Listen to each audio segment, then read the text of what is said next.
Friends, आज की कहानी है दीवानी भाग 11। पिछले भाग में आपने पढ़ा जब रिया लहंगा पहनकर बाहर निकली तो बहुत प्यारी लग रही थी और सच में हर आता जाता एक नजर रिया की तरफ जरूर डालता। अब आगे मोनिका उसकी तरफ गई और धीरे से उसे कोनी मारते हुए बोली, हाय मैं मर जावा, अभिषेक अगर तुम्हें देख लेगा ऐसे ही तो कसम से अभी शादी कर लेगा तुझसे। 1 महीने तक तो रुक ही नहीं पाएगा।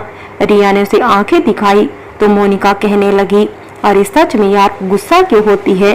तभी रेखा उन दोनों की तरफ आकर कहने लगी, ये खुसर फुसर बात के लिए बचा कर रखो, अभी रिंग भी सिलेक्ट करनी है, चलो जल्दी करो तुम दोनों। दीपक और सौरभ ने मिलकर अभिषेक के लिए शेरवानी पसंद की, गोल्डन कलर की sherwani with maroon Raj style dupatta. सच में अभिषेक किसी राजा रजवाड़ों के खानदान का लग रहा था। अब दोनों ने सगाई के लिए रिंग पसंद की। रिया ने अपने लिए डायमंड की एक बहुत प्यारी सी रिंग सेलेक्ट की और अभिषेक ने भी रिया की पसंद की हुई रिंग फाइनल कर दी। शाम के फंक्शन के लिए कुछ और जरूरी सामान लेकर वो सभी दल वापस घर चले आए। पंडित जी ने शाम की सगाई के लिए सब जरूरी इंतजाम करके एक बेहद ही निजी पर भव्य समारोह में अभिषेक और रिया की सगाई करवा दी, जिसमें सिर्फ दोनों के करीबी रिश्तेदार और घरवाले ही शामिल हुए। वो भी वो लोग जो कि इतने शॉर्ट नोटिफिकेशन पर तुरंत ही सगाई में शामिल होने के लिए आ गए। रिया लेमन कलर के लहंगे में बहुत खूबसूरत लग रही थी। आज कितने महीनों के बाद वो इतनी खुश दिखाई दे रही थी। अभिषेक की नजरें तो उससे हट ही नहीं रही थी। इतने सब लोगों की भीड़ में 2 दिल, वो भी ना जाने कब से बिछड़े हुए क्या चाहेंगे। यही ना कि बस उन्हें भी थोड़ा सा एकांत मिल जाए तो दोनों भी अपने अपने दिल की बात एक दूसरे को बता सके, पर अभी फिलहाल तो ये संभव नहीं दिख रहा था। मोनिका ने सौरभ को इशारा करके अपने पास बुलाया। सौरभ ने हंसते हुए कहा, क्या बात है मोनिका, सगाई उन दोनों की हुई है और असर तुम पर दिख रहा है मुझे, ऐसे इशारे करके क्यों बुला रही हो मुझे। मोनिका ने मुंह बनाते हुए कहा, मैं तुम्हें इसीलिए नहीं बुला रही हूँ कि मुझे तुम में कोई इंटरेस्ट जगा है, वो तो मैं इसीलिए बुला रही हूँ कि देखो ना रिया और अभिषेक कब से एक दूसरे के साथ टाइम बिताना चाह रहे हैं, पर किसी का भी ध्यान उस तरफ नहीं जा रहा है। सौरभ ने कहा, अरे दोनों बैठे तो हैं साथ में ही, जितना मर्जी टाइम बिताएं साथ में। मोनिका ने अपना सर पीट लिया और बोली, अरे मेरे भोले पति देव, मेरा मतलब है कि अकेले में टाइम बिताएं वो दोनों। ऐसे यहाँ सबके सामने वो क्या बात कर पा रहे हैं, बस खामोशी से एक दूसरे को देख लेते हैं कभी कभी, वो भी तब जब कोई उन्हें देख नहीं रहा हो। सौरभ ने कहा, ओ सॉरी मैं समझ नहीं पाया, तुम्हें कहाँ कुछ समझ में आता है इतनी जल्दी। मोनिका ने कहा, अच्छा रुको मैं जरा इन दोनों का इंतजाम करके आता हूँ, फिर तुमको बताता हूँ। मोनिका ने उसके गले में अपनी दोनों बाहें डालकर कहा, ठीक है जरा हम भी तो देखें कि आप हमें क्या बताएंगी। मैं तो कब से इंतजार में हूँ कि तुम मुझे कुछ बताओ, पर तुम तो लड़की से भी ज्यादा शर्माते हो। सौरभ ने हंसते हुए उसकी बाहों को खुद से अलग किया और कहा कि ठीक है, जस्ट वेट एंड वॉच, आता हूँ मैं। सौरभ ने दीपक से कहा, भैया वो अभिषेक रिया के साथ जरा पहाड़ी वाले मंदिर तक जाना चाहता है, वो उसने मन्नत मांगी थी। तो सौरभ की बात पूरी होने से पहले ही दीपक मुस्कुराते हुए कहता है, बिल्कुल जाएं, और वैसे भी अब रिया पर अभिषेक का हक है, वो उसे जहाँ चाहे वहाँ ले जा सकता है। सौरभ ने अभिषेक के पास जाकर कुछ कहा और अभिषेक ने मुस्कुराते हुए सौरभ की तरफ देखकर रिया की ओर चल पड़ा।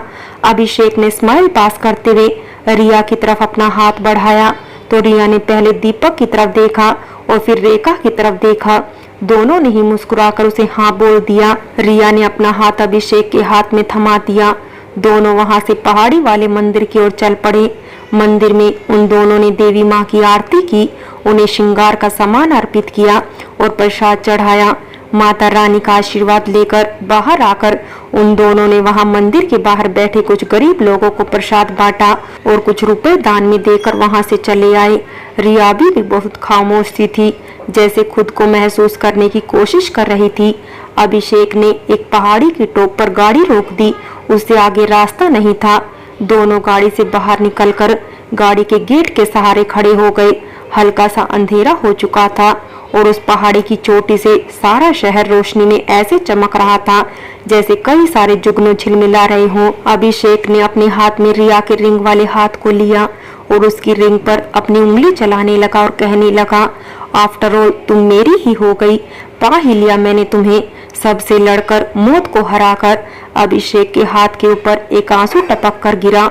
उसने हैरानी से रिया की तरफ देखा, वो रो रही थी।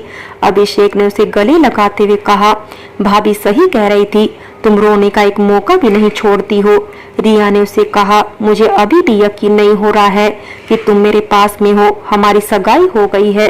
सब कुछ सपने जैसा लग रहा है मुझे, क्योंकि तुम अक्सर सपने में मेरे साथ रहते हो और मेरी आंख खोलते ही पता नहीं कहाँ गायब हो जाते थे।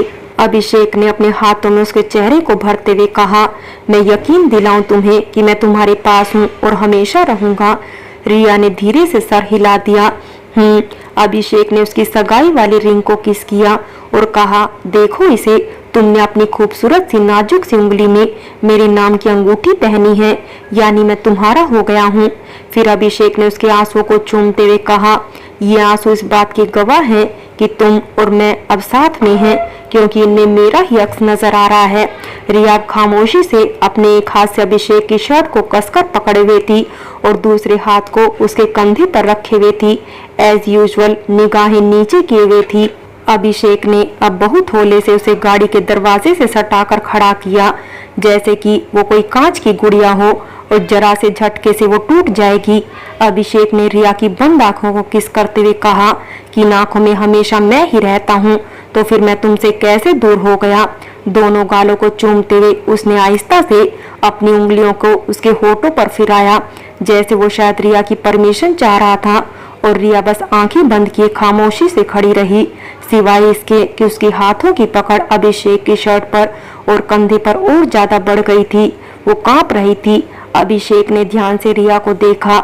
उसके पसंदीदा कलर के लहंगे में वो उसे अपनी दुल्हन लग रही थी, पर अभी कुछ कमी थी। वो हल्के से मुस्कुराया और रिया के होठों के पास किस कर लिया और उसके कानों के पास अपने होठ सटाते हुए बोला, रिया अगर ऐसे ही खामोश रहोगी तो मैं बात किससे करूंगा।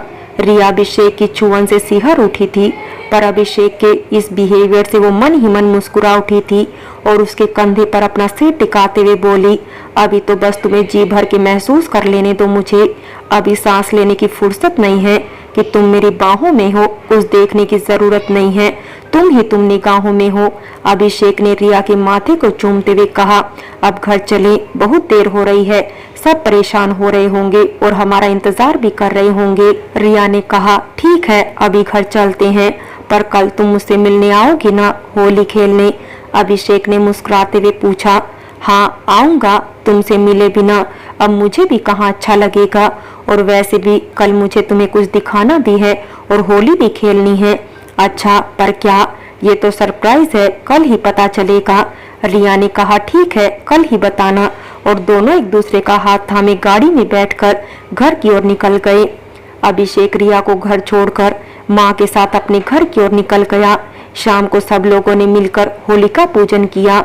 वहां अभिषेक ने भी अपनी माँ, बहन और जीजा के साथ मिलकर होली पूजन किया। देर रात तक दोनों तरफ मस्ती धमाल होता रहा। सुबह सुबह रिया की आंखें होली है के शोर से खुली। ओ नो, आज होली है तो सब मुझे रंगने के लिए नए नए प्लान बना रहे होंगे, पर मैं कोई होली वोली नहीं खेलने वाली। रिया ने मन ही मन सोचा और बाथरूम की ओर बढ़ गई। वो ये बात बिल्कुल भूल गई थी कि आज उसने अभिषेक को स्पेशली होली खेलने के लिए बुलाया था। सगाई होने के बाद अब अभिषेक उस घर का दामाद बन चुका था, तो इस नाते से रिया की माँ ने अभिषेक की माँ को शाम को ही फोन करके होली खेलने के लिए न्योता दे दिया था, जिसे उन्होंने स्वीकार भी कर लिया था। रिया रेडी होकर बाहर निकली और सीधे किचन की तरफ चली गई। मोनिका ने उसे देखते ही सीटी बजा दी और उसकी तरफ एक आंख विंग करते हुए बोली, ओ मैडम जी, जान ले लोगी क्या। रिया ने भाभी से कहा, देख लो भाभी, ये आपके सामने ही मुझसे क्या कह रही है, समझा दो इसे, नहीं तो फिर अच्छा नहीं होगा। रेखा ने चाय की ट्रे उठाते हुए कहा, भाई तुम दोनों सहेलियों के बीच में मुझे कुछ भी नहीं कहना है, आपस में सुलटो दोनों। और वो सुबह की चाय लेकर माँ और दीपक के पास चली आई, जो कि बाहर लॉन में सौरव के साथ बैठे होली की प्रिपरेशन को देख रहे थे। रेखा के जाते ही रिया मोनिका के ऊपर राशन पानी लेकर चढ़ गई और बोली, क्या बात है, बड़ी बातें याद आ रही है तुम्हें। मोनिका ने उसे गले लगते हुए कहा, बस यार आज मैं बहुत खुश हूँ क्योंकि आज तू खुश है। रिया ने भी कहा, हाँ मोनिका, तूने बिल्कुल सही कहा। पिछली 2 होली मेरी ऐसी बीती है ना कि इस त्योहार से बिल्कुल मन उचट गया था मेरा, पर अब अचानक से सब कुछ बदल गया है मेरे लिए। आज होली के रंग मुझे और सतरंगी और चटक लग रहे हैं। होली के रंग बिरंगे रंगों की तरह ही मेरी जिंदगी में भी रंग भर गए हैं। मोनिका ने शरारत से उसे कोहनी मारते हुए कहा, हाँ हाँ, प्यार के रंग, वो भी अभिषेक के प्यार के रंग। इसका मतलब है तू आज हम सबके साथ होली खेलेगी न? मोनिका ने चहकते हुए कहा, जी नहीं, बिल्कुल भी नहीं, मैं कोई होली वोली नहीं खेलने वाली हूँ। मैं तो बस तुम लोगों को होली खेलते हुए देखूंगी। अगर ये मंजूर है तो बोलो, नहीं तो मैं चली अपने रूम में। रिया ने चाय का कप खत्म करते हुए कहा, भग, ऐसे ही कोई मजा आता है क्या? होली का मजा तो तब है जब हम अपने सामने वालों को रंगों से इस कदर सरोबार कर दें कि वो पहचान में ही ना आए और फिर उस पर दूसरे किसी का भी रंग ना चढ़े। मोनिका ने ऐसे कहा जैसे वो सच में ही होली खेल रही है। ना पापा ना, ये इस तरह से मुझे नहीं खेलनी है होली, और मुझे अच्छे से पता है कि तू मेरे साथ शराफत से तो पेश आएगी नहीं, इसलिए मैं कोई रिस्क नहीं उठाने वाली। और इतना कहकर वो अपने कमरे में भाग गई। भाग ले बेटा, कितना भागेगी, पर आज तू बच नहीं पाएगी मेरी जान। हमसे किसी से रंग नहीं लगवाएगी, पर जब अभिषेक आएगा तुझे रंग लगाने, तब कैसे बच पाएगी और कैसे मना कर पाएगी। थोड़ी देर में अभिषेक, उसकी माँ और बहनोई वहां पहुंच गए। दीपक और रेखा ने उन सब की अगुवाई की। अभिषेक दीपक के गले मिला और एक दूसरे को हैप्पी होली कहा। अभिषेक ने देखा कि सौरव एक तरफ खड़ा होकर मुस्कुराता हुआ उसे ही देख रहा है। वो भी उसकी तरफ मुस्कुराते हुए पहुंचा और बोला, क्या बात है, बड़ी हंसी आ रही है तुझे, और यहाँ क्यों खड़ा है कोने में? सौरव ने झूठी उदासी के साथ कहा, और अब मेरी जगह तो यही है भाई, तू तो अब तेरे नए रिश्तेदार के साथ बिजी रहेगा, मैं तो अब सेकेंडरी हो गया हूँ। अभिषेक ने सौरव को हल्का धक्का मारते हुए कहा, साले, अब अगर एक बार और तेरे मुंह से बकवास निकली तो समझ लेना अभी तेरी होली मना दूंगा, समझा? कुछ रुक कर, तू तो मेरा भाई है, मेरा यार है, और तेरी जगह कोई नहीं ले सकता, अंडरस्टैंड? अब चल, मुझे गले लगकर होली की मुबारक देगा या फिर अभी भी तेरी शिकायतें रह गई हैं? अभिषेक ने हंसते हुए कहा। सौरव ने स्माइलिंग फेस के साथ अभिषेक को अपने गले लगा लिया और उसे होली की मुबारकबाद दी। सभी लोग बाहर लॉन में आ गए थे होली खेलने के लिए, जहां और भी लोगों को होली खेलने के इनवाइट किया गया था। अभिषेक सौरव के साथ बाहर लॉन में आकर एक जगह पड़े सोफे पर बैठ गया और इधर उधर देखते हुए सौरव से पूछता है, यार सब दिख रहे हैं पर वो नहीं दिख रही जिसके लिए मैं यहाँ आया हूँ। सौरव ने भी इधर उधर देखते हुए कहा, हाँ भाई, सही कह रहे हो, रिया तो इधर है ही नहीं, कहाँ गायब हो गई है ये? मोनिका ने उन लोगों के पास ठंडाई का गिलास और नाश्ता रखते हुए कहा, जिसे आप लोग ढूंढ रहे हैं वो तो अपने कमरे में छुपी हुई है। मतलब? दोनों दोस्तों ने एक साथ पूछ लिया। मतलब ये कि वो कमरे में है और वहीं रहेगी, मोनिका ने हंसते हुए कहा। ये तो सुन लिया है, पर वो कमरे में क्यों है? उसकी तबीयत तो सही है ना? अभिषेक थोड़ा परेशान हो गया।